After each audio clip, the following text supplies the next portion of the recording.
chapter 2 of the book of Galatians. Here we see this same thing turned up to 11. You are either justified by faith in Christ, or you are either justified by your own good works of the law. These are completely opposite directions of justification. I haven't heard it from anybody, which means you're either listening very carefully or you're not listening at all. I'm going to go with the first one. But I've heard nobody say to me, we got it. Justification by faith alone, by which we are declared righteous in Christ. We got it. I'm in 16 weeks in Galatians. We're all good. I've had nobody say that, which means either the people who get sick of it have stopped coming, or you just know what I would say or do to you if you tried to tell me that I've preached that enough, or maybe you've not even been listening enough to hear it on repeat. But if you have been listening, let's assume we're all in this camp, you've heard me say it multiple times, every sub-point of every sermon for the last couple of months.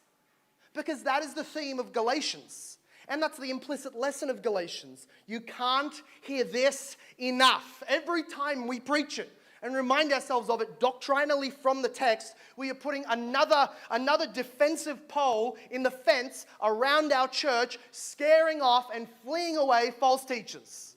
It's the I don't garden, the poison stuff that you put your Roundup or whatever it is, the cancer stuff, that stuff. You spray it on the yards and the weeds can't grow. You do that once in your life and you think you're good, they'll come back. We preach justification by faith every single week. And I know it's repetitious, but don't you just feel your flesh and your pride dying a little more every Sabbath? That's part of the purposes of the Sabbath. So look at Galatians chapter 2, verse 16 and 17. He says, we know that a person is not justified by works of the law, but through faith in Christ Jesus. So we have believed in Christ Jesus in order to be justified by faith in Christ Jesus, and not by works of the law, because by works of the law no one will be justified.